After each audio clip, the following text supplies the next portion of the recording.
Why does the American public not care about Donald Trump's assassination attempts as much as they probably should? There are a couple reasons for this. I know the first one happened, it was very graphic, it was on video, and that was shocking, but the media cycle moved on relatively quickly. Now we have this current attempt that was stopped way before anyone got close to Trump, but still, it's very shocking. There is no video.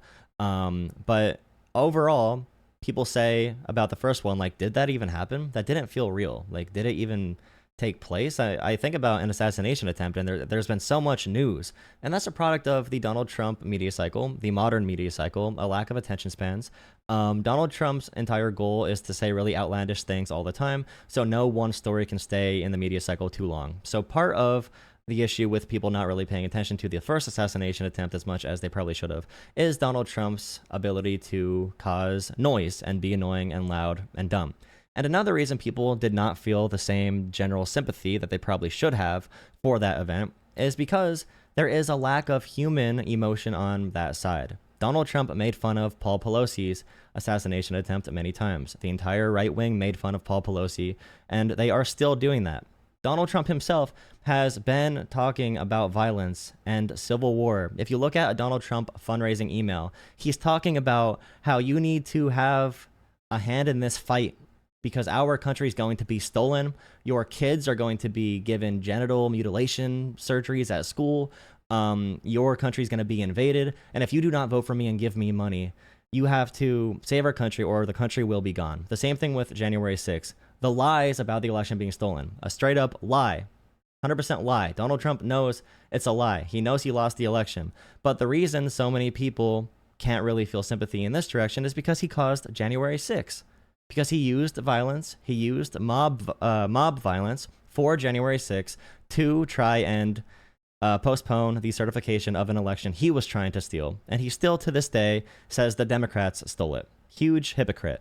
Right now, he's using his platform to direct hate towards Haitian immigrants.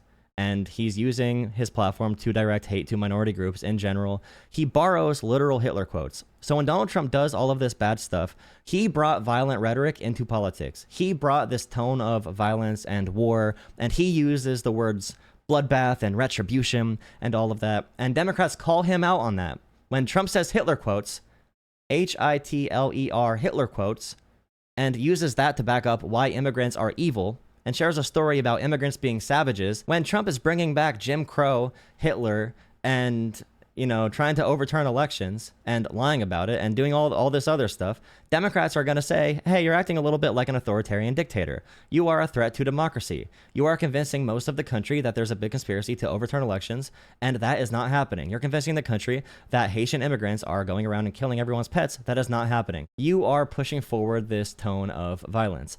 And that's the entire point of what we're talking about.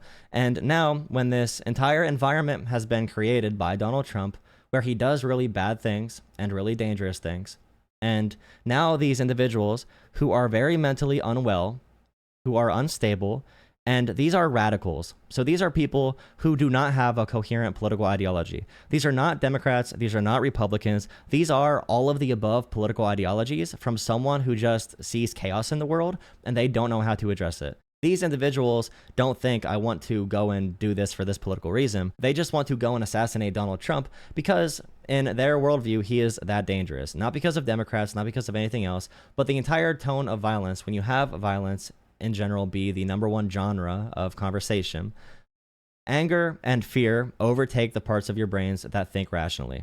So the two attempted assassins had brains that were very unstable. They decided to go after a presidential candidate. The Butler, Pennsylvania attempted assassin was also Googling where he can find Democrats, where he can find Joe Biden and Kamala Harris. They were looking for whatever huge politician was coming next door so they can go and try to cause chaos and to be in the news. And I'm guessing they were suicidal to an extent. The one person is still alive from this current shooting. But the entire tone of chaos and violence has been set by Donald Trump. When Democrats call him out on that, it's not fair at all for Republicans to then come around and point the fingers at Democrats and say, people are doing this because you compare him to Hitler. People are doing this because you say he's a threat to democracy. Donald Trump has literally said that Kamala is going to steal people's kids, cut off their genitals, eat their, she's going to let in Haitian immigrants who are savages, who are going to eat their cats and dogs, that America's being invaded by ISIS right now, that windmills cause cancer, and a million other absolutely insane things. Donald Trump has said all of these things, 50 degrees worse than what Democrats have ever said. And Democrats are responding to these things, and now Republicans are pointing the finger at Democrats for calling out Trump's violent rhetoric. You cannot play both sides of this game. It does not work like that. It's not realistic. It's not how reality works. But the truth is, when Donald Trump is creating this environment of violence and chaos, individuals will feel empowered to act in those ways. That's why the KKK is making a huge resurgence. Groups like the Proud Boys, all of these white supremacist groups are now coming back and being very open. I mean, they've always been here for a long time, but they're being very open and proud about it because Donald Trump is empowering chaos. Many of them think Donald Trump is too far left, by the way. Many of these Nazis think Donald Trump is too accepting of immigrants. But Donald Trump is still creating this tone of chaos and destabilization in the United States.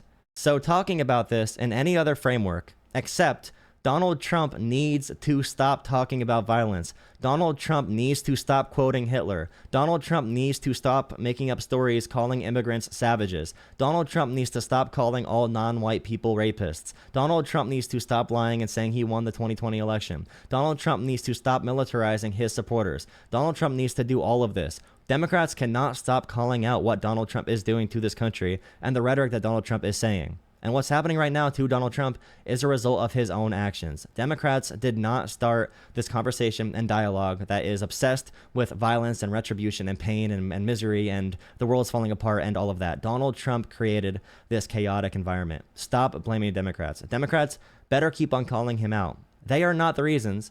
And the shooters, it's very clear, Democrats are not the reason that there were assassination attempts on Donald Trump. No evidence backs that up. Whoever says that, and by the way, if more evidence comes out from this point forward, my current statement can be wrong, but right now I'm 100% correct. Because anyone saying that does not have the information that these people were influenced by Democrats calling Trump Hitler or whatever. And by the way, Kamala and Biden, they don't even do that. They just say he's a threat to democracy because he literally is. He tried overturning an election and sending in a fake slate of electors and stealing votes and tried finding votes in certain states. Donald Trump is very anti-democratic. He worships Viktor Orban and Vladimir Putin and Kim Jong-un and any other person in the world that has been a violent dictator. He wishes he had an iron fist to rule the population as if that's a good thing. This is all stuff Donald Trump has said. Donald Trump needs to stop the violent rhetoric for his own sake and everyone's. Thank you for watching my video and joining this conversation. Please like, comment, and subscribe to help my channel grow. It'd be really nice to have you.